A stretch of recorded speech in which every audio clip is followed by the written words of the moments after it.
नमस्कार मित्रांनो, युवराज अकॅडमी 24 या आपल्या एज्युकेशनल यूट्यूब चॅनलवर मी तुम्हा सर्वांचं स्वागत करतो। तर मित्रांनो, आगामी काळामध्ये होणारे आरोग्य सेवक व आरोग्य सेविका जी की परीक्षा होणार, या परीक्षेसाठी तांत्रिक प्रश्न महत्त्वाचे आहेत। हे तांत्रिक प्रश्न आपण घेणार आहोत। मित्रांनो, तांत्रिक प्रश्नाची T20 सिरीज आपण या ठिकाणी सुरू केले। रोज रात्री 9 PM ला लाईव्ह सर्व प्रश्नाचे विश्लेषण सुद्धा या ठिकाणी मी करत आहे। त्यामुळे मित्रांनो, ही सिरीज तुम्ही जर आतापासून जर पाहिली तर जून जुलैमध्ये होणाऱ्या परीक्षेमध्ये 100% तुम्हाला त्याचे यश मिळेल। मित्रांनो, जो आता शांततेच्या काळामध्ये मेहनत घेईल तोच विद्यार्थी या ठिकाणी यशस्वी होणार आहे। मग तुम्हाला ठरवायचे तुम्हाला यशस्वी व्हायचं किंवा नाही। तर मित्रांनो, कंटिन्यू अभ्यास करत चलत जे विद्यार्थी आता या 2 ते 3 महिने चांगला अभ्यास करतील तेच विद्यार्थी आगामी काळामध्ये होणारे आरोग्य सेवक असेल, आरोग्य सेविका असेल, ग्रामसेवक असेल किंवा पोलीस भरती असेल तर यामध्ये यश मिळवणार आहेत। त्यामुळे ज्यांना यश मिळवायचे त्यांनी कंटिन्यू अभ्यासाच्या प्रवाहामध्ये राहायचं आहे। तर चला मित्रांनो, आता वेळ न लावता व्हिडिओची सुरुवात करूया। T20 सिरीजमध्ये परत एकदा मी तुमचं सर्वांचं स्वागत करतो। तर चला आता या ठिकाणी सुरुवात करूया। तर पहा मित्रांनो, T20 सिरीजमधला आपला पहिला प्रश्न या ठिकाणी आलेला आहे तुमच्या स्क्रीनवर। या पहिल्या प्रश्नाचं उत्तर तुम्हाला सर्वांनी कमेंट बॉक्समध्ये मला द्यायचं आहे। तर पहा, आरोग्य सेवक परीक्षा पहिला प्रश्न पहा, पेशीच्या अनियंत्रित विभाजनामुळे कोणता रोग होतो? पेशीच्या अनियंत्रित विभाजनामुळे कोणता रोग होतो? आता हा जो काही प्रश्न आहे मित्रांनो, न्यू अभ्यासक्रम आणि जुना अभ्यासक्रम या दोन्हीवर आधारित सुद्धा हा प्रश्न आहे। कारण की पेशी हा टॉपिक आपल्याला नवीन अभ्यासक्रमामध्ये सुद्धा दिलेला आहे। तर पेशीच्या अनियंत्रित विभाजनामुळे कोणता रोग होतो? आता या ठिकाणी जर तुम्हाला जर पाहिलं तर पहा, कर्करोग, मधुमेह, हृदयरोग आणि पेलाग्रा। तर पहा, या ठिकाणी पेशीच्या अनियंत्रित विभाजनामुळे कोणता रोग होतो? चला लवकरात लवकर आन्सर देण्याचा प्रयत्न करा। आता पेशीचा शोध कोणी लावला? तर रॉबर्ट हुक या शास्त्रज्ञाने पेशीचा शोध लावलेला आहे। मात्र पेशीमध्ये केंद्रक असतं असा शोध कोणी लावला? तर पेशीमध्ये केंद्रक असतं असा शोध रॉबर्ट ब्राउन यांनी लावलेला आहे। हे सुद्धा तुम्हाला या ठिकाणी लक्षात ठेवायचं आहे। तर पहा, कर्करोग, मधुमेह, हृदयरोग आणि पेलाग्रा। तर पेशीच्या अनियंत्रित विभाजनामुळे आपल्याला कर्करोग नावाचा आजार होतो, त्याला कॅन्सर असं म्हटलं जातं। म्हणजेच पेशीच्या अनियंत्रित विभाजनामुळे कर्करोग नावाचा आजार होतो। ऑप्शन क्रमांक 1 आहे आपल्या प्रश्नाचं उत्तर। तर 4 फेब्रुवारी हा दिवस जागतिक कर्करोग दिन म्हणून साजरा केला जातो। 4 फेब्रुवारी जागतिक कर्करोग दिन म्हणून साजरा केला जातो। आणि महत्त्वाची गोष्ट म्हणजे कर्करोगावर आधारित केमोथेरपी व रेडिओथेरपी या महत्त्वाच्या 2 काही प्रक्रिया असतात। तर कर्करोगावर या ठिकाणी केमोथेरपी आणि रेडिओथेरपी ह्या प्रक्रिया केल्या जातात। आणि कर्करोग आणि मधुमेह या 2 आजारावर आतापर्यंत कुठेही लस उपलब्ध नाही, हे सुद्धा तुम्हाला या ठिकाणी लक्षात ठेवायचे। आता मधुमेह कशामुळे होतो? तर इन्सुलिन आपल्या शरीरातील जे काही पॅनक्रियाज नावाची ग्रंथी असते, म्हणजे स्वादुपिंड ग्रंथी, या स्वादुपिंड ग्रंथीमधून जर इन्सुलिन स्रावणे जर कमी जर झालं तर आपल्याला मधुमेह नावाचा आजार होतो। आणि मधुमेह नावाचा आजार हा अनुवंशिक असलेला आजार आहे। या आजाराला आपल्या शरीराचा अंतर्गत मारेकरी म्हणून सुद्धा मधुमेह आजाराला ओळखलं जातं। आणि जगामध्ये सर्वात जास्त मधुमेही रुग्ण कुठे असतील? तर जगामध्ये सर्वात जास्त मधुमेही रुग्ण आपल्या भारत या देशामध्ये आहेत, हे सुद्धा तुम्हाला लक्षात ठेवायचं आहे। तर इन्सुलिनच्या अभावामुळे आपल्याला मधुमेह नावाचा आजार होतो। आणि मधुमेह नावाचा जो काही आजार आहे मित्रांनो, हा एकदा झाल्याच्या नंतर हा आयुष्यभर न बरा होणारा आजार आहे। मधुमेह नावाचा आजार हा आयुष्यभर बरा होत नाही। ठीक आहे, फक्त औषधाने याच्यावर कंट्रोल आणू येऊ शकतं, परंतु हा आयुष्यभर हा आजार बरा होत नाही, हे सुद्धा तुम्हाला या ठिकाणी लक्षात ठेवायचे। आणि महत्त्वाची गोष्ट म्हणजे मधुमेह जो काही नावाचा आजार आहे, या आजारामध्ये आपल्याला परत एक आजार होतो जो गॅग्रीन नावाचा आजार होतो। पायसडणे, गॅग्रीन म्हणजे काय मित्रांनो? पायसडणे म्हणजे ज्या व्यक्तीला मधुमेह नावाचा आजार होतो तर हा व्यक्तीला गॅग्रीन नावाचा सुद्धा आजार होतो। हा सुद्धा प्रश्न खूप वेळेस विचारलेला आहे, हे सुद्धा लक्षात ठेवायचं आहे। आता महत्त्वाची गोष्ट म्हणजे पेलाग्रा नावाचा आजार कशामुळे होतं? तर पेलाग्रा नावाचा आजार B3 जीवनसत्वाच्या अभावामुळे पेलाग्रा नावाचा आजार होत असतो। हे मुद्दे तुम्हाला पेशीच्या अनियंत्रित विभाजनामुळे कोणता रोग होतो? तर कर्करोग होतो। मधुमेह हा आजार कशामुळे होतो? तर इन्सुलिनच्या अभावामुळे। तो इन्सुलिन कशापासून स्रावतं? तर आपल्या पॅनक्रियाज ग्रंथीपासून स्रावत असतं। जगामध्ये सर्वात जास्त मधुमेही रुग्ण कुठे आहेत? तर भारत देशामध्ये। आणि महत्त्वाची गोष्ट म्हणजे मधुमेह दिन म्हणून कधी साजरा केला जातो? तर 14 नोव्हेंबर हा दिवस जागतिक मधुमेह दिन म्हणून साजरा केला जातो। कर्करोग दिन म्हणून कधी साजरा केला जातो? 4 फेब्रुवारी हा दिवस कर्करोग दिन म्हणून साजरा केला जातो। आणि कर्करोगावर केमोथेरपी व रेडिओथेरपी या प्रकारच्या 2 प्रक्रिया केल्या जातात। तर आशा करतो मित्रांनो हा प्रश्न तुम्हाला व्यवस्थितरित्या समजला असेल। पुढचा प्रश्न पाहूयात। या सुद्धा प्रश्नाचं उत्तर तुम्हाला द्यायचं आहे। खालीलपैकी कोणता वायू हवेपेक्षा हलका असतो? खालीलपैकी कोणता वायू आहे पहा हवेपेक्षा हलका असतो? अशा स्वरूपाचा प्रश्न आपल्याला विचारलेला आहे। पहिला ऑप्शन पहा मित्रांनो, ऑक्सिजन। 2 नंबरचा ऑप्शन आहे हायड्रोजन। 3 नंबरचा ऑप्शन आहे नायट्रोजन। आणि 4 नंबरचा ऑप्शन आहे कार्बन डायऑक्साईड। आता मित्रांनो, या प्रश्नाचं उत्तर तुम्हाला लवकरात लवकर द्यायचे आहे। काही विद्यार्थी या ठिकाणी उत्तर सुद्धा देत आहेत। तर पहा, पहिलं ऑप्शन आहे ऑक्सिजन। तर आता मी या ठिकाणी महत्त्वाचे मुद्दे तुमचे तोपर्यंत डिस्कस करतो, तोपर्यंत तुम्ही आन्सर देण्याचा प्रयत्न करा। खालीलपैकी कोणता वायू हा हलका वायू आहे?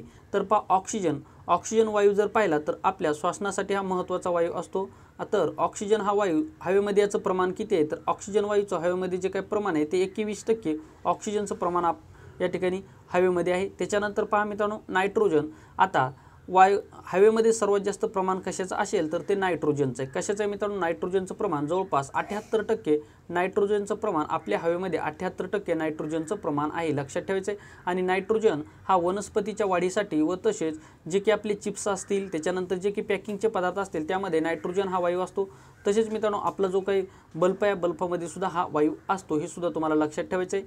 कार्बन डायऑक्साईड वायूचं प्रमाण किती आहे हवेमध्ये, तर हा प्रश्न खूप IMP पहा। कार्बन डायऑक्साईडचं प्रमाण हवेमध्ये 0.03% कार्बन डायऑक्साईडचं प्रमाण आहे। मित्रांनो आरोग्य शोकला हा प्रश्न विचारला जाईल की हवेमध्ये कार्बन डायऑक्साईडचं प्रमाण किती आहे, तर 0.03% एवढं हवेमध्ये कार्बन डायऑक्साईडचं प्रमाण आहे, लक्षात ठेवा, महत्त्वाचा प्रश्न आहे। कार्बन डायऑक्साईड हा वायू मित्रांनो या ठिकाणी वनस्पती आपले जे काही प्रकाश संश्लेषण प्रक्रिया करते त्यामधून कार्बन डायऑक्साईड हा वायू या ठिकाणी वनस्पती बाहेर टाकते आणि कार्बन डायऑक्साईड या वायूपासून वनस्पतीला अन्न मिळत असतं, ठीक आहे। तर हा प्रश्न काय होता मित्रांनो आपला, खालीलपैकी कोणता वायू हवेपेक्षा हलका आहे, तर हायड्रोजन नावाचा वायू हवेपेक्षा हलका आहे, म्हणजे ऑप्शन क्रमांक 2 आहे आपल्या प्रश्नाचं उत्तर। तर ज्या विद्यार्थ्यांनी ऑप्शन क्रमांक 2 लिहिले तर ते या ठिकाणी योग्य आन्सर असणार आहे। असा सुद्धा प्रश्न विचारला जाईल की आकाशामध्ये उडणाऱ्या फुग्यामध्ये कोणता वायू असतो, तर आकाशामध्ये उडणाऱ्या फुग्यामध्ये हायड्रोजन नावाचा वायू असतो। मित्रांनो तुम्ही जर तोंडाने जर हवा जर भरली तर या ठिकाणी हा फुगा व्यवस्थितरित्या म्हणजे उंच जात नाही, परंतु ज्या फुग्यामध्ये हायड्रोजन नावाचा वायू असतो तर हा फुगा पहा मित्रांनो आकाशामध्ये उंचवर उडत असतो, म्हणजे तो जमिनीवर कधीही येत नाही। त्याच्यानंतर पहा 3 नंबरचा प्रश्न, कोणत्या ग्रंथीच्या माध्यमातून मानवी शरीराचे तापमान समतोल राखले जाते। आता कोणत्या ग्रंथी आहेत आपल्या शरीरामध्ये की ज्या ग्रंथी आपल्या शरीराचं तापमान नियंत्रित ठेवण्याचं कार्य करतात। आता महत्त्वाची गोष्ट म्हणजे तापमान, आपल्या शरीराचं तापमान किती असतं, तर 37 डिग्री सेल्सिअस, सर्वसाधारण आपल्या शरीराचं तापमान 37 डिग्री सेल्सिअस एवढे आपल्या शरीराचं तापमान असते, हे लक्षात ठेवायचे। त्याच्यानंतर पहा, आता त्याच्यानंतर ऑप्शन दिलेले पहा आपल्याला, ॲड्रिनल, थायरॉइड, पिट्युटरी आणि हायपोथॅलमस। तर कोणती ग्रंथी आहे की जी ग्रंथी या ठिकाणी आपल्या शरीराचं तापमान नियंत्रित ठेवते, तर चला आन्सर देण्याचा प्रयत्न करायचा आहे। मित्रांनो ज्या विद्यार्थ्यांनी व्हिडिओला लाईक केलं नाही तर त्या विद्यार्थ्यांनी व्हिडिओला लाईक करत चला, आन्सर देण्याचा प्रयत्न करा। काही विद्यार्थी आन्सर सुद्धा देत आहे। कोणत्या ग्रंथीच्या माध्यमातून मानवी शरीराचे तापमान समतोल राखले जाते, तर ती आहे मित्रांनो पहा, आता मी तुम्हाला या ठिकाणी आन्सर सांगतो, तर हायपोथॅलमस नावाची ग्रंथी। मग हायपोथॅलमस नावाची ग्रंथी कुठे असते, तर आपल्या मेंदूमध्ये हायपोथॅलमस नावाची ग्रंथी असते। आता पिट्युटरी ग्लँड ही सुद्धा मित्रांनो आपल्या मेंदूमध्ये असलेली ग्रंथी आहे आणि आपल्या जनन प्रक्रियेवर नियंत्रण ठेवण्याचं कार्य पिट्युटरी ग्रंथी करत असते, हे सुद्धा तुम्हाला लक्षात ठेवायचे। आता थायरॉइड ग्रंथी काय, तर मित्रांनो थायरॉइड ग्रंथी आपल्या गळ्यामध्ये मानेमध्ये असते, जिचा आकार एच आकाराचा असतो। आणि थायरॉइड ग्रंथीला कोणता आजार होतो, तर थायरॉइड ग्रंथीला मित्रांनो आयोडीनच्या अभावामुळे महत्त्वाचा जो काय आजार होतो तो या ठिकाणी थायरॉइड ग्रंथीला होत असतो। त्याच्यानंतर पहा, आता हायपोथॅलमस नावाची जी काही ग्रंथी आपल्या मेंदूमध्ये असते मी तुम्हाला ऑलरेडी सांगितलेले आहे। तर महत्त्वाची गोष्ट म्हणजे कोणत्या ग्रंथीच्या माध्यमातून मानवी शरीराचे तापमान समतोल राखले जाते, तर हायपोथॅलमस नावाच्या ग्रंथीमधून मानवी शरीराचे तापमान नियंत्रित केले जाते आणि मानवी शरीराचं सर्वसाधारण तापमान हे 37 डिग्री सेल्सिअस असतं, हे सुद्धा तुम्हाला लक्षात ठेवायचं आहे। त्याच्यानंतर पहा, पेन्सिलिनचा शोध कोणी लावला। 4 नंबरचा प्रश्न, पेन्सिलिनचा शोध कोणी लावला, चला लवकरात लवकर आन्सर द्या। पहिलं ऑप्शन पहा एडवर्ड जनर, 2 नंबरचा ऑप्शन आहे पाश्चेशर, त्याच्यानंतर रॉबर्ट फ्लेमिंग आणि पास्कल। तर पेन्सिलिनचा शोध कोणी लावला, आता पेन्सिलिन हे मित्रांनो प्रतिजैविक आहे आणि पेन्सिलिन बनविण्याचा कारखाना कुठे आहे, तर महाराष्ट्र राज्यामधील पुणे जिल्ह्यातील पहा पिंपरी चिंचवड आहे, पिंपरी चिंचवड या ठिकाणी पेन्सिलिन बनविण्याचा कारखाना, हे सुद्धा लक्षात ठेवायचे। पेन्सिलिन काय आहे, तर पेन्सिलिन मित्रांनो हे प्रतिजैविक आहे, वेगवेगळ्या आजाराचा नियंत्रण करण्यासाठी पेन्सिलिनचा वापर केला जातो। तर पहा एडवर्ड जनर यांनी कशाचा शोध लावला, लुई पाश्चर यांनी कशाचा शोध लावला, तर पेन्सिलिनचा शोध कोणी लावला। पहा काही विद्यार्थी आन्सर सुद्धा देत आहेत, काही विद्यार्थ्यांनी या ठिकाणी रॉबर्ट फ्लेमिंग हे आन्सर दिलेले आहे, म्हणजे ऑप्शन क्रमांक 3, तर हे अतिशय योग्य आन्सर असणार आहे। म्हणजे पेन्सिलिनचा शोध कोणी लावला, तर रॉबर्ट फ्लेमिंग यांनी पेन्सिलिनचा शोध लावलेला आहे। रॉबर्ट फ्लेमिंग या प्रश्नाचे योग्य आन्सर आहे।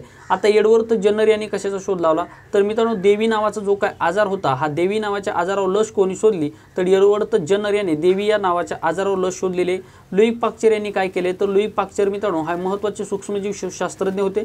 तर लुई पाश्चर यांनी दुधाचे पाश्चरायझेशन ही एक प्रक्रिया शोधली। त्याच्यानंतर जी की लुई पाश्चर यांनी मित्रांनो महत्त्वाची गोष्ट म्हणजे कुत्रा चावल्याच्या नंतर रेबीज नावाचा जो काय आजार होतो, तर या रेबीज नावाच्या आजारावर लस लुई पाश्चर यांनी शोधलेली आहे।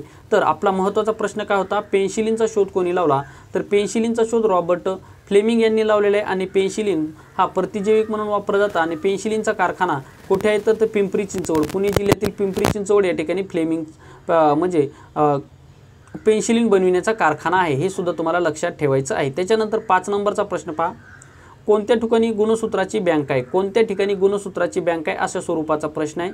तर कोणत्या ठिकाणी गुणसूत्राची बँक आहे म्हणजे मानवी गुणसूत्राची बँक कोणत्या ठिकाणी अशा स्वरूपाचा प्रश्न आहे। पहिला ऑप्शन पहा पुणे, 2 नंबरचा ऑप्शन आहे चेन्नई, 3 नंबरचा ऑप्शन आहे ठाणे आणि 4 नंबरचा ऑप्शन आहे मित्रांनो अलाहाबाद।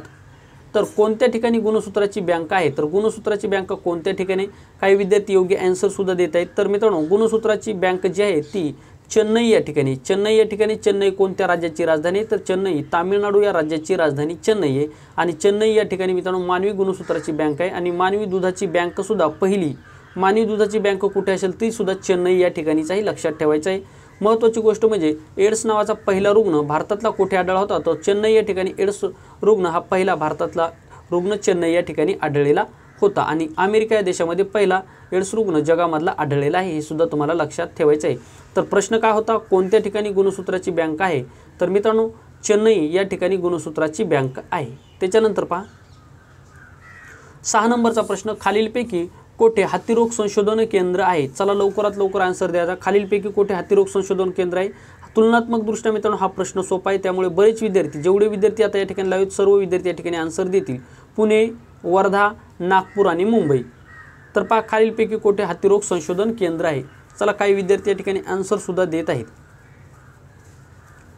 तर ज्या विद्यार्थ्यांनी व्हिडिओला लाईक केलं नाही तर व्हिडिओला लाईक करत चला, चॅनलवर नवीन असाल तर चॅनलला सबस्क्राईब करा आणि आपल्या व्हिडिओची लिंक मित्रांपर्यंत शेअर करा चला, जेणेकरून त्यांना सुद्धा याचा फायदा होईल आणि आपल्या व्हिडिओला सुद्धा जेवढे विद्यार्थी लाईव्ह येतील तेवढं मित्रांनो आपल्याला सुद्धा प्रोत्साहन मिळेल।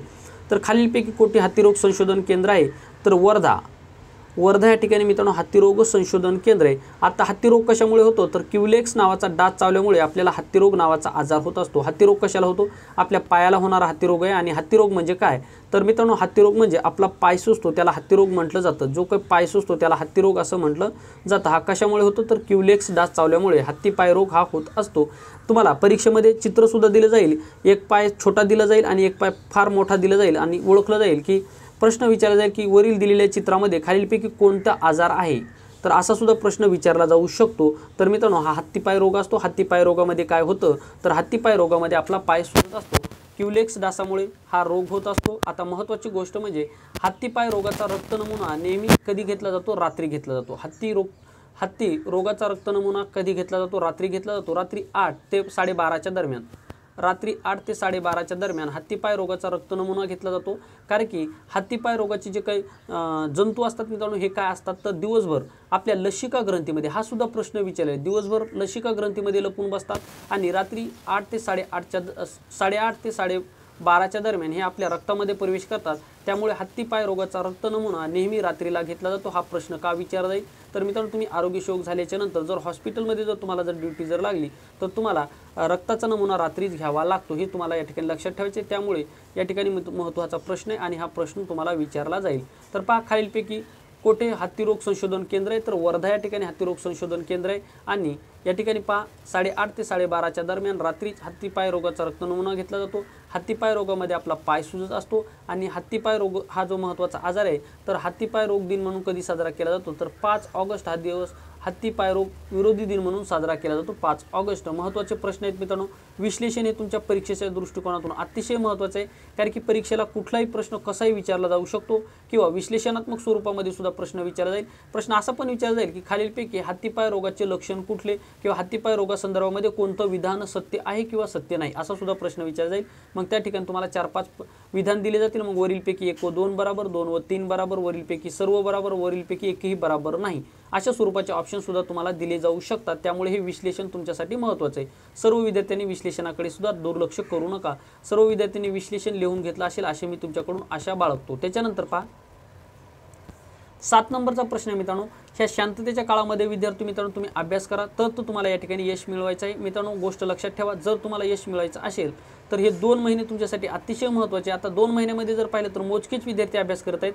आणि जे विद्यार्थी अभ्यास करतील ते 100% कुठे ना कुठेतरी सक्सेस होतील, त्यामुळे अभ्यासाकडे दुर्लक्ष करू नका। 7 नंबरचा प्रश्न पहा, रक्तातील तांबड्या पेशीचा नाश होणे हे कोणत्या रोगाचे लक्षण आहे? रक्तातील तांबड्या पेशीचा नाश होणे, आता मित्रांनो आपल्या रक्तामध्ये 3 प्रकारच्या पेशी असतात, एक म्हणजे पांढऱ्या पेशी, दुसऱ्या मित्रांनो तांबड्या पेशी आणि तिसऱ्या मित्रांनो चपट्या पेशी।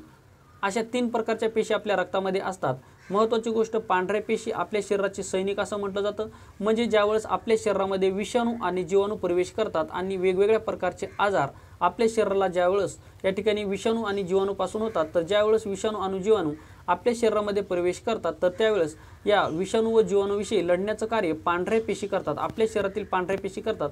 म्हणून पांढऱ्या पेशीला आपल्या शरीराचे सैनिक म्हटलं जातं।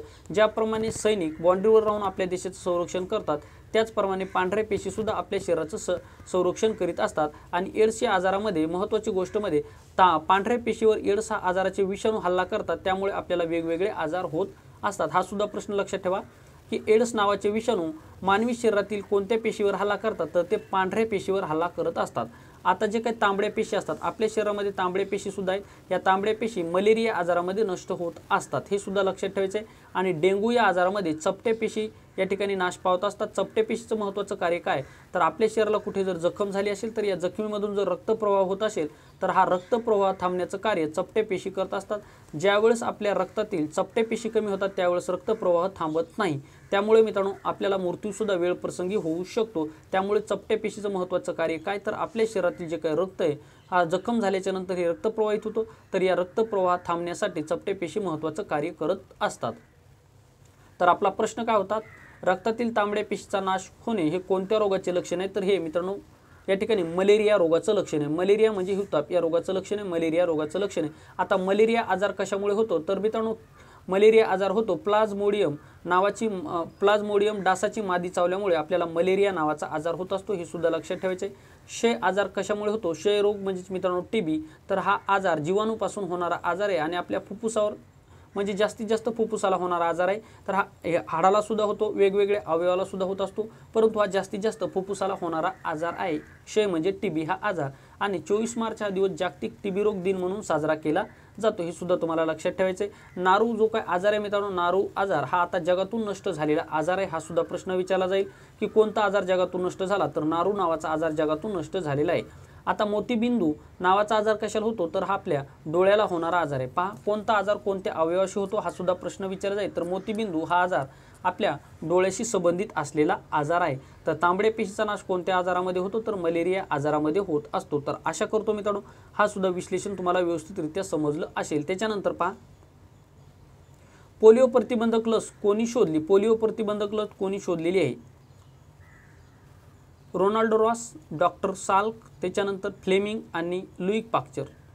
महत्त्वाचा प्रश्न आहे, पोलिओ प्रतिबंधक लस कोणी शोधलेली। आता पोलिओवर मित्रांनो 2 प्रकारच्या लसी दिल्या जातात, एक म्हणजे साल्क आणि दुसरी म्हणजे मित्रांनो साबिन नावाच्या 2 लसी, साबिन ह्या 2 लसी पोलिओवर दिल्या जातात। तर पोलिओ हा 5 वर्षाखालील होणारा बालकाला आजार आहे आणि पोलिओ हा आजार मित्रांनो आणि आपले हात आणि पाय या ठिकाणी लुळे करत असतो आणि पोलिओची जे काही विषाणू आहेत हे तोंडाद्वारेच प्रवेश करत असतात आणि विष्ठेद्वारे हे बाहेर पडत असतात, हे सुद्धा लक्षात ठेवायचे आहे। महत्त्वाची गोष्ट म्हणजे पोलिओ हा 5 वर्षाखालील बालकाला होणारा आजार आहे आणि पोलिओ हा आजार केवळ मित्रांनो लसीकरणाद्वारे या ठिकाणी प्रतिबंध करता येतो, म्हणजे यावर कुठल्याही प्रकारे औषध उपलब्ध नाही, म्हणजे एकदा पोलिओ झाल्याच्या नंतर त्यावर कुठल्याही प्रकारे उपचार नाहीत, परंतु पोलिओ होऊ नये यासाठी जे काही लसीकरण केलं जातं हे लसीकरण याला प्रतिबंध करत असतं, हे तुम्हाला लक्षात ठेवायचं आहे। तर आता तुम्हाला याचं उत्तर सापडलं असेल, उत्तर आहे मित्रांनो या ठिकाणी पहा डॉक्टर साल्क यांनी पोलिओ प्रतिबंधक लस शोधलेली आहे। आता साल्क नावाची जी काही लस आहे मित्रांनो ही इंजेक्शनाद्वारे दिली जाते,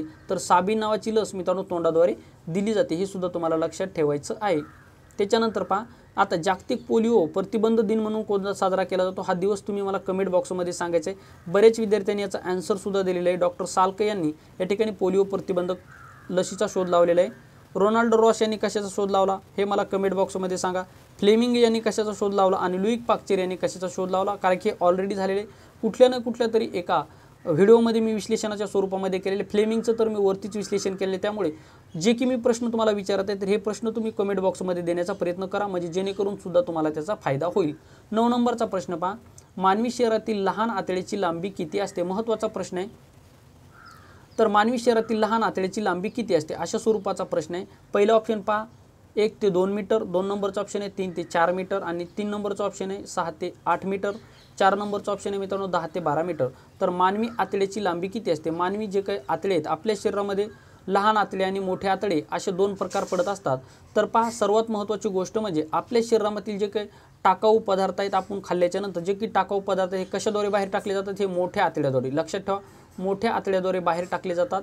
त्याच्यानंतर लहान आतडे काय करत असतं तर आपले अन्न, आपण जे अन्न खातो हे अन्न खाल्ल्याच्या नंतर या पूर्ण अन्नाचं पचन कुठं होत असतं तर हे लहान आतड्यामध्ये होत असतं। तर लहान आतड्याची लांबी किती आहे अशा स्वरूपाचा प्रश्न आपल्याला विचारलेला आहे। तर मित्रांनो, काही विद्यार्थी या ठिकाणी योग्य आन्सर देत आहेत। ज्या विद्यार्थ्यांनी ऑप्शन क्रमांक 3 निवडले ते योग्य आन्सर आहे, म्हणजेच ऑप्शन क्रमांक 3 आहे आपल्या प्रश्नाचं उत्तर। म्हणजे मानवी शरीरातील लहान आतड्याची लांबी 6 ते 8 मीटर एवढी असते आणि मोठ्या आतड्याची लांबी किती असते तर मोठ्या आतड्याची जी काही लांबी असते मित्रांनो फक्त 1 ते 1.5 मीटर एवढी लांबी मोठ्या आतड्याची असते। म्हणजे तुलना जर केली तर मोठ्या आतड्याची लांबी या ठिकाणी कमी आहे आणि लहान आतड्याची लांबी जास्त आहे। हा सुद्धा प्रश्न विचारला जाईल की स्टेटमेंट वाईज जर विचारला तर लहान आतड्याची लांबी मोठ्या आतड्यापेक्षा लांब असते। 2 नंबरचं विचार जाईल की लहान आतड्याची लांबी आणि मोठ्या आतड्याची लांबी याची तुलना जर केली तर मोठ्या आतड्याची लांबी ही तुलनात्मकदृष्ट्या कमी असते। हे दोन्ही सुद्धा विधानं योग्य आहेत, हे लक्षात ठेवायचं आहे। आता मोठ्या आतड्याची लांबी कमी असून सुद्धा त्याला मोठे आतडे का म्हटलं जातं तर त्याचा व्यास मोठा आहे, त्याचा व्यास मात्र मोठा आहे। लहान आतड्याची लांबी जास्त आहे परंतु लहान आतडे का म्हटलं जातं तर त्याचा व्यास मात्र कमी आहे। हे महत्त्वाचे मुद्दे तुम्हाला लक्षात ठेवायचे, म्हणजे कन्फ्यूज केलं जाऊ शकतं, त्यामुळे मी तुम्हाला हे विश्लेषण देत आहे। तर मानवी शरीरातील सर्वात लहान आतड्याची लांबी कुठली तर ती 6 ते 8 मीटर लांबी आहे। तर ती कोणत्या आतड्याची आहे तर लहान आतडे याची लांबी 6 ते 8 मीटर आहे। सर्व मुद्दे तुमचे या ठिकाणी क्लिअर झालेले असतील। त्याच्यानंतर पहा 10 नंबरचा प्रश्न, आधुनिक परिचारिकेचे जनक कोणाला म्हटलं जातं? चला लवकरात लवकर आन्सर देण्याचा प्रयत्न करायचा आहे। 5 सेकंदाचा वेळ तुमच्याकडे। आधुनिक परिचारिकेचे जनक कोणाला म्हटलं जातं? पहिलं ऑप्शन पहा मेरी क्युरी, 2 नंबरचा आहे मदर तेरेसा, 3 नंबरचा ऑप्शन आहे फ्लेन नाइटिंगेल, त्याच्यानंतर 4 नंबरचा ऑप्शन आहे सावित्रीबाई फुले। आधुनिक परिचारिकेचे जनक कोणाला म्हटलं जातं असा सुद्धा प्रश्न तुम्हाला परीक्षेला विचारला जाईल। तोपर्यंत इतर माहिती देतो पहा। आधुनिक परिचारिका दिन म्हणून कधी साजरा केला जातो तर 12 मे हा दिवस आधुनिक परिचारिका दिन म्हणून साजरा केला जातो, हे सुद्धा लक्षात ठेवायचं आहे। 12 मे हा दिवस आधुनिक परिचारिका दिन म्हणून साजरा केला जातो, हे सुद्धा लक्षात ठेवायचं आहे। आणि परिचारिकेला कोणता ड्रेस दवाखान्यामध्ये दिला जातो तर बदामी कलरचा ड्रेस। पहा बदामी कलरचा ड्रेस या ठिकाणी परिचारिका झाल्याच्या नंतर तुम्हाला बदामी कलरचा ड्रेस दिला जाईल। त्याच्यानंतर पहा मेरी क्युरी यांनी कशाचा शोध लावला तर मेरी क्युरी यांनी या ठिकाणी महत्त्वाचा एक शोध लावलेला पहा रेडियमचा शोध मेरी क्युरी आणि पेरी क्युरी यांनी लावलेला आहे। मदर तेरेसा कोण होत्या तर मित्रांनो मदर तेरेसा या ठिकाणी महत्त्वाच्या व्यक्ती होत्या। तुम्ही या ठिकाणी मला कमेंट बॉक्समध्ये सांगा की मदर तेरेसा नेमक्या कोण होत्या, कारण की खूप गाजलेल्या व्यक्ती आहेत। त्याच्यानंतर पहा फ्लेन नाइटिंगेल 3 नंबरचा ऑप्शन आहे। तर फ्लेन नाइटिंगेल यांना आधुनिक परिचारिकाचे जनक असं म्हटलं जातं। पहा या ठिकाणी फ्लेन नाइटिंगेल हे नाव आहे मित्रांनो, लेकिन या ठिकाणी पहा टायपिंग मिस्टेक झालेली आहे। तर फ्लेन नाइटिंगेल या ठिकाणी काय ओळखल्या जातात तर या ठिकाणी मित्रांनो आधुनिक परिचारिकेचे जनक म्हणून ओळखल्या जातात। म्हणजे ऑप्शन क्रमांक 3 आहे आपल्या प्रश्नाचं उत्तर। तर सावित्रीबाई फुले ह्या भारतातील पहिल्या शिक्षिका होत्या, हे सुद्धा लक्षात ठेवायचं आहे। सावित्रीबाई फुले ह्या भारतातील पहिल्या शिक्षिका होत्या आणि शिक्षण संदर्भामध्ये महिलांना शिक्षण मिळावं यासाठी सावित्रीबाई फुले यांनी महत्त्वाचं कार्य केलेलं आहे। त्याच्यानंतर पहा 11 नंबरचा प्रश्न, पुढीलपैकी कोणता रक्तगट हा सर्वयोग्य दाता म्हणून ओळखला जातो? आता रक्तगटाचे 2 प्रकार पडतात, एक म्हणजे मित्रांनो सर्वांना म्हणजे रक्तदाता म्हणजे रक्त देणारा आणि रक्तग्राही म्हणजे रक्त घेणारा। आता आपल्याला विचारलं काय सर्वयोग्य दाता कोणता आहे? दाता म्हणजे कोणता रक्तगट आहे की जो सर्वांना रक्त देऊ शकतो? पहिलं ऑप्शन पहा ओ रक्तगट, 2 नंबरचा आहे ए रक्तगट, 3 नंबरचा आहे ए बी रक्तगट आणि 4 नंबरचा ऑप्शन आहे बी रक्तगट। तर खालीलपैकी कोणता रक्तगट सर्वयोग्य दाता म्हणून ओळखला जातो? तर पहा बरेच विद्यार्थी याचा आन्सर सुद्धा देत आहे। ज्या विद्यार्थ्यांनी आतापर्यंत व्हिडिओला लाईक केलं नसेल व्हिडिओला लाईक करत चला, आपल्या मित्रापर्यंत व्हिडिओची लिंक शेअर करत चला। तर पुढीलपैकी कोणता रक्तगट सर्वयोग्य दाता म्हणून ओळखला जातो? तर ABO नावाचा रक्तगट सर्वयोग्य दाता म्हणून ओळखला जातो। सर्वयोग्य दाता पहा या ठिकाणी मी तुम्हाला लिहून देतो दाता म्हणलं की ओ रक्तगट आणि ग्राही हे मुद्दे लक्षात ठेवा। ग्राही म्हणलं की AB रक्तगट, ए आणि बी रक्तगट हे मुद्दे लक्षात ठेवा। दाता ओ रक्तगट आणि ग्राही AB रक्तगट हे महत्त्वाचे मुद्दे तुम्हाला लक्षात ठेवायचे आहे। तर मनुष्य हा आपलं एकदा रक्तदान करते वेळेस किती रक्तदान करत असतो आणि महत्त्वाची गोष्ट म्हणजे रक्तदान करते वेळेस कोणते आजार त्या व्यक्तीला नसले पाहिजे। त्याच्यानंतर रक्तदान प्रत्येक म्हणजे एकदा रक्तदान केल्याच्या नंतर परत तुम्ही किती महिन्याच्या नंतर रक्तदान करू शकता आणि वर्षातून किती वेळेस रक्तदान केलं जाऊ शकतं हे सुद्धा तुम्हाला कमेंट बॉक्समध्ये सांगायचे महत्त्वाचे मुद्दे आहेत। त्याच्यानंतर पहा, आयोडीनच्या कमतरतेमुळे होणारा रोग कोणता? आयोडीनच्या कमतरतेमुळे होणारा रोग कोणता? तर पहा, मधुमेह, कॅन्सर, गलगंड आणि पोलिओ। तर आयोडीनच्या कमतरतेमुळे कोणता रोग होतो? तर आयोडीनच्या कमतरतेमुळे मित्रांनो गलगंड नावाचा आजार होतो। ऑप्शन क्रमांक 3 आहे आपल्या प्रश्नाचं उत्तर। ज्या विद्यार्थ्यांनी ऑप्शन क्रमांक 3 दिलेलं आहे तर योग्य आन्सर असणार आहे। म्हणजे आयोडीनच्या कमतरतेमुळे कोणता रोग होतो? तर गलगंड नावाचा आजार होत असतो। आणि मधुमेह तुम्हाला मी वरतीच सांगितलं कशामुळे होतो, तर मधुमेह आजार या ठिकाणी पॅनक्रियास ग्रंथीमधून स्रावणारे इन्सुलिनच्या अभावामुळे होतो। तर इन्सुलिनचा शोध कोणी लावला? इन्सुलिनचा शोध कोणी लावला मला कमेंट बॉक्समध्ये सर्वांनी सांगायचे। शोध आणि संशोधक यावर आधारित आरोग्य सेवक पोलीस भरतीला 100% प्रश्न विचारला जातो। तर मधुमेह आजारावर जे काही इन्सुलिन नावाचे जे काही औषध वापरलं जातं याचा शोध कोणी लावला मला कमेंट बॉक्समध्ये सांगायचं आहे। त्याच्यानंतरचा पुढचा प्रश्न पहा, 13 नंबरचा प्रश्न, खालीलपैकी कोणत्या रोगाचा प्रसार उंदरामुळे होतो? कोणत्या रोगाचा प्रसार, जे की उंदरं असतात मित्रांनो, तर ह्या कोणता रोग आपल्या पसरवत असतात? पहिलं ऑप्शन पहा प्लेग, 2 नंबर आहे कॅन्सर, 3 नंबर मधुमेह आणि 4 नंबर आहे डांग्या खोकला। तर उंदराच्या अंगावर जे की नावाच्या पिशव्या असतात या पिशव्यामुळे आपल्याला कोणता आजार होतो? तर पहा, बरेच विद्यार्थी आन्सर सुद्धा या ठिकाणी देत आहेत, काही विद्यार्थी या ठिकाणी चुकत सुद्धा आहेत। तर जे विद्यार्थी जुने असतील किंवा ज्या विद्यार्थी चांगल्या प्रकारे अभ्यास आहेत तर ते विद्यार्थी योग्य आन्सर देत आहेत। तर मित्रांनो खालीलपैकी कोणत्या रोगाचा प्रसार उंदरामुळे होतो? तर प्लेग नावाचा रोग आहे, या रोगाचा प्रसार उंदरामुळे होत असतो। उंदराच्या अंगावर जे काही पिशव्या असतात या पिशव्यापासून आपल्याला प्लेग नावाचा आजार होत असतो। प्लेग म्हणजे मित्रांनो आपल्या शरीरावर गाठी येत असतात आणि या उंदराच्या पिशव्यामुळे होणारा आजार आहे। आणि 1897 मध्ये प्लेगची साथ पुण्यामध्ये पसरली होती आणि या साथीमध्येच मित्रांनो सावित्रीबाई फुले यांचा प्लेग या आजाराने मृत्यू झालेला आहे, हे सुद्धा तुम्हाला लक्षात ठेवायचं आहे। आता कॅन्सर कशामुळे होतो? कॅन्सर संदर्भामध्ये विश्लेषण मी दिलेले, मधुमेह संदर्भामध्ये सुद्धा तुम्हाला विश्लेषण दिलेले। आता डांग्या खोकला विषय देतो पहा। डांग्या खोकला हा जो काही मित्रांनो डांग्या खोकला आपल्याला आजार होत असतो आणि डांग्या खोकला मित्रांनो त्रिगुणी नावाची लस दिली जाते। तर डांग्या खोकल्यासोबत 2 आजार आहेत की ज्या आजारावर सुद्धा त्रिगुणी लस दिली जाते, तर ते 2 आजार मला तुम्ही सांगायचे आहेत। त्याच्यानंतर पहा, आणि डांग्या खोकल्यामध्ये कोरडा खोकला असतो, लक्षात ठेवायचे। 14 नंबरचा प्रश्न, राष्ट्रीय आयुर्वेद विद्यापीठ कुठे आहे? राष्ट्रीय आयुर्वेद विद्यापीठ कुठे? पहिलं ऑप्शन आहे दिल्ली, 2 नंबर ऑप्शन आहे बंगलोर, 3 नंबर ऑप्शन आहे गांधीनगर आणि 4 नंबरचं ऑप्शन आहे मुंबई। तर राष्ट्रीय आयुर्वेद विद्यापीठ कुठे आहे? तर राष्ट्रीय आयुर्वेद विद्यापीठ दिल्ली या शहरामध्ये, भारताची राजधानी दिल्ली या शहरामध्ये राष्ट्रीय आयुर्वेद विद्यापीठ आहे। राष्ट्रीय आयुर्वेद विद्यापीठ कुठे? तर दिल्ली या ठिकाणी राष्ट्रीय आयुर्वेद विद्यापीठ आहे। दिल्ली ही भारताची राजधानी आहे आणि हा केंद्रशासित या ठिकाणी पहा मित्रांनो विधानसभा म्हणजे एकमेव असे केंद्रशासित प्रदेश ज्याला विधानसभा आहे तो म्हणजे मित्रांनो दिल्ली हा केंद्रशासित प्रदेश, याला विधानसभा आहे। तर दिल्लीचे सध्या मुख्यमंत्री कोण आहेत मला कमेंट बॉक्समध्ये सर्वांनी सांगा, दिल्लीचे मुख्यमंत्री सध्या कोण आहेत? तर आणि दिल्लीच्या पहिल्या महिला मुख्यमंत्री कोण होत्या हे सुद्धा तुम्ही मला कमेंट बॉक्समध्ये सांगायचे की दिल्लीच्या पहिल्या महिला मुख्यमंत्री कोण होत्या? बंगलोर ही शहर कोणत्या राज्यामध्ये? गांधीनगर ही कोणत्या राज्याची राजधानी हे सुद्धा सांगा। मुंबई ही कोणत्या राज्याची राजधानी? तर मुंबई आपल्या महाराष्ट्र राज्याची राजधानी। महाराष्ट्र राज्याची उपराजधानी कोणते? तर नागपूर ही महाराष्ट्र राज्याची उपराजधानी आहे।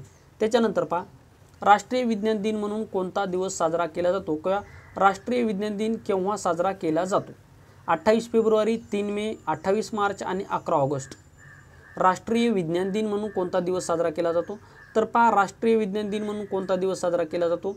पहा, विद्यार्थी योग्य आन्सर सुद्धा देत आहेत। काही विद्यार्थ्यांनी ऑप्शन क्रमांक 1 दिलेले तर योग्य आन्सर आहे, म्हणजे 28 फेब्रुवारी हा दिवस राष्ट्रीय विज्ञान दिन म्हणून साजरा केला जातो। तर 27 फेब्रुवारी हा दिवस मराठी भाषा दिन म्हणून साजरा केला जातो। तर कुसुमाग्रज यांचा जन्मदिवस या ठिकाणी 27 फेब्रुवारी हा मराठी भाषा दिन म्हणून साजरा केला जातो। हे एकामागे एक दिवस येतात त्यामुळे मी तुम्हाला सांगितले 28 फेब्रुवारी हा दिवस विज्ञान दिन म्हणून साजरा केला जातो। काय 28 फेब्रुवारी हा विज्ञान दिन म्हणून साजरा केला जातो। आणि सी.व्ही. रमन यांच्या या ठिकाणी एक शोध लावला होता सी.व्ही. रमन यांनी, त्यामुळे 28 फेब्रुवारी हा दिवस या ठिकाणी विज्ञान दिन म्हणून साजरा केला जातो। त्याच्यानंतर पहा 16 नंबरचा प्रश्न, जागतिक लोकसंख्या दिन म्हणून कोणता दिवस साजरा केला जातो? पहिलं ऑप्शन पहा 11 जून, 2 नंबर आहे 11 मार्च, 3 नंबरचा ऑप्शन आहे 11 जुलै, 4 नंबरचा ऑप्शन आहे 11 ऑगस्ट। तर जागतिक लोकसंख्या दिन म्हणून आता जगामध्ये सर्वात जास्त लोकसंख्या कोणत्या देशाची आहे? तर जगामध्ये सर्वात जास्त लोकसंख्या आपल्या भारत देशाची आहे। आणि लोकसंख्या म्हणजे कुटुंब नियोजनाची पहिली प्रक्रिया करणारा किंवा कुटुंब नियोजन ही योजना राबविणारा जगातील पहिला देश कुठला असेल तर तो आपला भारत देश आहे। आणि जगामध्ये सर्वात जास्त लोकसंख्या आपल्या भारत या देशाचीच आहे। जगामध्ये 2 नंबरची लोकसंख्या सर्वात जास्त चीन या देशाची, म्हणजे यापूर्वी पहा चीन या देशाची जगामध्ये सर्वात जास्त लोकसंख्या होती, पण भारत देशाने चीन या देशाला मागे टाकून आता भारत देश हा जगामध्ये सर्वाधिक लोकसंख्या असलेला देश झालेला आहे भारत देश। ठीक आहे, महत्त्वाची गोष्ट म्हणजे आता लोकसंख्या दिन म्हणून कोणता दिवस साजरा केला जातो तर 11 जुलै हा दिवस जागतिक लोकसंख्या दिन म्हणून साजरा केला जातो। 11 जुलै हा दिवस जागतिक लोकसंख्या दिन म्हणून साजरा केला जातो। आणि कुटुंब नियोजन प्रक्रिया राबवावी असं सर्वप्रथम मत कोणी मांडलं होतं तर डॉक्टर धोंडोकेशव कर्वे यांनी हे मत मांडलेलं आहे। लक्षात ठेवा, धोंडोकेशव कर्वे हे मित्रांनो समाजसुधारक होते आणि यांनी हे मत मांडलेलं होतं। 17 नंबरचा प्रश्न पहा, T20 सिरीज मधला 17 नंबरचा प्रश्न, मानवी शरीरात गुणसूत्राच्या जोड्या किती असतात? आता पहा, आपल्या शरीरामध्ये गुणसूत्राच्या एकूण किती जोड्या असतात अशा स्वरूपाचा प्रश्न आहे। जर तुम्हाला आता या ठिकाणी 2 प्रश्न विचारले जातील की मानवी शरीरातील गुणसूत्राची संख्या किती, तर गुणसूत्राची संख्या जर विचारलं तर ती असते मित्रांनो या ठिकाणी 46। मात्र जोड्या जर विचारलं तर जोड्याची संख्या आहे मित्रांनो 23। आता आपल्याला विचारली काय गुणसूत्राच्या जोड्या किती, तर जोड्या किती असणार 23। ऑप्शन क्रमांक 2 आहे आपल्या प्रश्नाचं उत्तर। ज्या विद्यार्थ्यांनी ऑप्शन क्रमांक 2 निवडले ते योग्य आन्सर असणार आहे। आता स्त्रीमध्ये कोणते गुणसूत्र असतात तर स्त्रीमध्ये XX गुणसूत्र असतात आणि पुरुषामध्ये X आणि Y गुणसूत्र असतात। आता या ठिकाणी मुलगा कसा होतो, मुलगी कशी होते हे मी तुम्हाला मागच्या व्हिडिओमध्ये सांगितले, त्यामुळे मागचा व्हिडिओ पाहून घ्या, 100% तुम्हाला त्याचा फायदा होईल। त्याच्यानंतर पहा, पोलिओ शरीराच्या कोणत्या भागावर इजा करतो? पोलिओ शरीराच्या कोणत्या भागावर इजा करतो? आता या ठिकाणी ऑप्शन चुकलेले आहेत, तर पोलिओ आपल्या शरीराच्या कोणत्या भागावर इजा करतो मी वरती सांगितलं होतं। पोलिओ हा आजार 5 वर्षाखालील बालकाला होतो। पोलिओवर 2 लस दिल्या जातात, एक म्हणजे साबीन, दुसरी म्हणजे साल्क नावाच्या लसी पोलिओ या आजारावर दिल्या जातात। आणि पोलिओ हा आजार मित्रांनो 5 वर्षाखालील बालकांना होणारा आजार असून एकदा झाल्याच्या नंतर हा परत कधीही बरा होत नाही, त्यामुळे केवळ यावर उपचार म्हणून लसीकरण केलं जातं। ठीक आहे, लक्षात ठेवायचं आहे। तर पोलिओ शरीराच्या कोणत्या भागावर इजा करतो तर पोलिओ शरीराच्या आपल्या चेतासंस्था या भागावर इजा करतो। आणि पोलिओचा जो काही विषाणू आहे आपल्या तोंडाद्वारे प्रवेश करतो आणि तो विष्ठेद्वारे सर्वात जास्त पसरत असतो, हे सुद्धा तुम्हाला लक्षात ठेवायचं आहे। म्हणजे पोलिओ हा आजार आपल्या चेतासंस्थेवर इजा करत असतो। 9 नंबरचा प्रश्न पहा, 19 नंबरचा प्रश्न, भारतीय अणुविज्ञानाचे जनक कोणाला म्हणतात? भारतीय अणुविज्ञानाचे जनक कोणाला म्हणतात? हा प्रश्न पोलीस भरतीला, आरोग्य विभाग भरतीला, तलाठी भरतीला खूप वेळेस विचारलेला प्रश्न आहे। भारतीय अणुविज्ञानाचे जनक कोणाला म्हणतात? मित्रांनो पहा, जगामध्ये सर्वात जास्त अणुबॉम्बची संख्या कोणत्या देशाकडे असेल तर ती अमेरिका देशाकडे, हे सुद्धा लक्षात ठेवायचं आहे। तर भारतीय अणुविज्ञानाचे जनक कोणाला म्हणतात? डॉक्टर होमी बाबा, जगदीश चंद्र बोस, CV रमन आणि यापैकी नाही। तर भारतीय अणुविज्ञानाचे जनक डॉक्टर होमी बाबा यांना भारतीय अणुविज्ञानाचे जनक असं म्हटलं जातं, म्हणजे ऑप्शन क्रमांक 1 आहे आपल्या प्रश्नाचं उत्तर। आता जगदीश चंद्र बोस कशासाठी प्रसिद्ध होते तर वनस्पतींना सुद्धा भावना व संवेदना असतात असं मत सर्वप्रथम हा सिद्धांत किंवा असे मत कोणी मांडले तर जगदीश चंद्र बोस यांनी हा महत्त्वाचा शोध लावलेला आहे की वनस्पतीला सुद्धा भावना आणि संवेदना असतात। हा प्रश्न ग्रामसेवक भरतीला खूप वेळेस विचारलेला आहे की वनस्पतींना सुद्धा भावना व संवेदना असतात, हा सिद्धांत कोणी मांडला किंवा असं मत कोणी मांडलं तर जगदीश चंद्र बोस यांनी मांडलेलं आहे। लक्षात ठेवायचं आहे जगदीश चंद्र बोस।